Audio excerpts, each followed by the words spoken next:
Welcome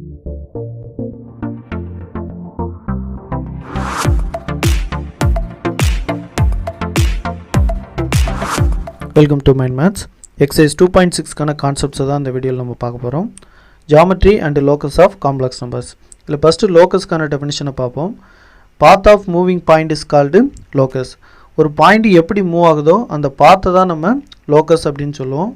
ஒரு point straight லைன்லேயும் travel பண்ணலாம். இது வந்து ஸ்ட்ரெயிட் லைன் பாத் அப்படின்னு சொல்லுவோம். அது பேரபோலா ஷேப்லேயும் மூவ் ஆகலாம், எலிப்ஸ் ஷேப்லேயும் மூவ் ஆகலாம், சிக்ஸாக் ஷேப்லேயும் மூவ் ஆகலாம். சிக்ஸாக் அப்படிங்கிறது எந்த விதமான கண்டிஷனும் இல்லாமல் எப்படினாலும் மூவ் ஆகிறது தான் நம்ம சிக்ஸாக்னு சொல்லுவோம். நெக்ஸ்ட்டு ஒரு பாயிண்ட்டு சர்க்கிள் ஷேப்பில் மூவ் ஆகிறதுக்கான கண்டிஷன் என்ன அப்படின்னு பார்ப்போம். இதில் Z0 அப்படிங்கிற ஒரு ஃபிக்ஸ்டு பாயிண்ட்டை சென்டராக வச்சுக்கிட்டு ஒரு காம்ப்ளெக்ஸ் நம்பர் Z ஒரு கான்ஸ்டன்ட் டிஸ்டன்ஸில் மூவ் ஆகிறது தான் நம்ம சர்க்கிள் அப்படின்னு சொல்லுவோம். இப்போ இதில் அந்த மூவிங் பாயிண்ட் Zக்கும் Z0க்கு இருக்கக்கூடிய டிஸ்டன்ஸை தான் நம்ம ரேடியஸ் அப்படின்னு சொல்லுவோம். இதை யூஸ் பண்ணி சர்க்கிளுக்கான ஈக்குவேஷனை நம்மளால் ஃபார்ம் பண்ண முடியும். Modulus Z minus Z0 equal to R. இல்லை Z அப்படிங்கிறது அந்த மூவிங் பாயிண்ட்டு, Z0ங்கிறது அந்த ஃபிக்ஸட் பாயிண்ட்டு. இது ரெண்டுக்கு இருக்கக்கூடிய டிஸ்டன்ஸ் ரேடியஸாக இருக்கும் அப்படிங்கிறது தான் இதுக்கான மீனிங். நெக்ஸ்ட்டு ரெண்டு முக்கியமான நோட்ஸ் இருக்குது. Modulus Z1 minus Z0 less than R, then the point Z1 is interior to the circle. இதுக்கு மீனிங் Z1ங்கிற பாயிண்ட்டுக்கும் Z0ங்கிற பாயிண்ட்டுக்குமான டிஸ்டன்ஸு ரேடியஸை விட கம்மியாக இருந்துச்சு அப்படின்னா அந்த Z1ங்கிற பாயிண்ட்டு சர்க்கிளுக்கு உள்ளதாக இருக்கும். ஃபார் எக்ஸாம்பிள் இந்த மாதிரி அந்த சர்க்கிளுக்குள்ளேயே தான் அந்த பாயிண்ட் இருக்கும் அப்படிங்கிறதா இதுக்கான meaning. Next modulus Z2 minus Z0 greater than R, then the point Z2 is exterior to the circle. இப்போ Z2ங்கிற பாயிண்ட்டுக்கும் Z0ங்கிற பாயிண்ட்டுக்குமான டிஸ்டன்ஸு ரேடியஸை விட அதிகமாக இருந்துச்சு அப்படின்னா அந்த Z2ங்கிற பாயிண்ட்டு அந்த சர்க்கிளுக்கு எக்ஸ்டீரியர், அதுக்கு வெளியே தான் இருக்கும் அப்படின்னு சொல்லியிருக்காங்க. ஃபார் எக்ஸாம்பிள் இந்த Z2ங்கிற பாயிண்ட் இங்கே மென்ஷன் பண்ணியிருக்கேன். இப்போ Z0லேருந்து நம்ம Z2க்கான டிஸ்டன்ஸை கால்குலேட் பண்ணோம் அப்படின்னா அது ரேடியஸை விட அதிகமாக தான் இருக்கும் அப்படிங்கிறது தான் மீனிங். இதுதான் இன்டீரியர் அண்ட் எக்ஸ்டீரியருக்கான கண்டிஷன்ஸு. இதை வச்சு நமக்கு ப்ராப்ளம்ஸ் இருக்குது. நெக்ஸ்ட்டு சர்க்கிள்ஸ் ரிலேட்டடாக ஒரு எக்ஸாம்பிள் பார்ப்போம். So that modulus 3Z minus 5 plus I equal to 4 represents a circle and find it's centre and radius. First இந்த ஈக்குவேஷன் ஒரு சர்க்கிளை ரெப்ரசென்ட் பண்ணுது அப்படின்னு நம்ம ப்ரூவ் பண்ணணும். அதுக்காக இதை modulus Z minus Z0 equal to R அப்படிங்கிற ஃபார்மேட்டுக்கு மாற்ற நான் ட்ரை பண்ண போகிறேன். அதுக்காக இங்கே 3ன்னு இருக்கக்கூடிய நம்பரை நான் காமனாக வெளியே எடுக்கிறேன். ஸோ 3 மாடுலஸ் Z மைனஸ், இதில் மைனஸே நம்ம காமனாக எடுத்துருந்தோம் அப்படின்னா தான் Z மைனஸ் Z0ங்கிற ஃபார்மேட்டுக்கு கொண்டு வர முடியும். இங்கே நான் 3யை காமனாக எடுத்துருக்கிறதுனால 5 மைனஸ் I/3 அப்படின்னு எழுதியிருக்கிறேன் ஈக்குவல் டு 4. இங்கே மல்டிப்ளிகேஷனில் இருக்கக்கூடிய 3யை நம்ம ரைட் சைடு மாற்றி எழுதுகிறோம். ஸோ அது டினாமினேட்டருக்கு வந்துடும். இங்கே 4/3ன்னு எழுதியிருக்கேன்.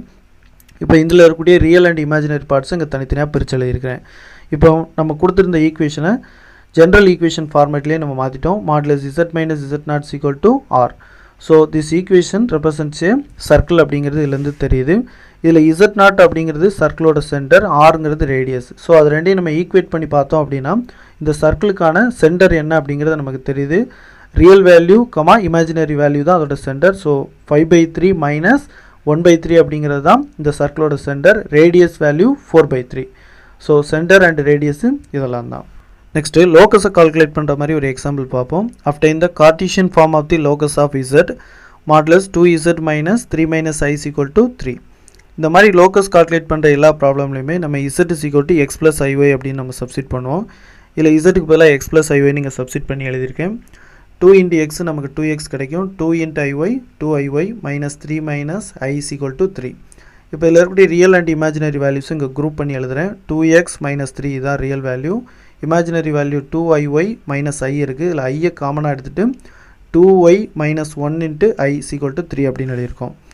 நெக்ஸ்ட்டு இதோட ரெண்டு சைட்லேயும் ஸ்கொயர் எடுக்கிறேன். இந்த மாடுலஸ்க்கு அப்படியே ஸ்கொயர் போடுறோம். 3 ஸ்கொயர் வேல்யூ 9 அப்படின்னு கிடைக்கும்.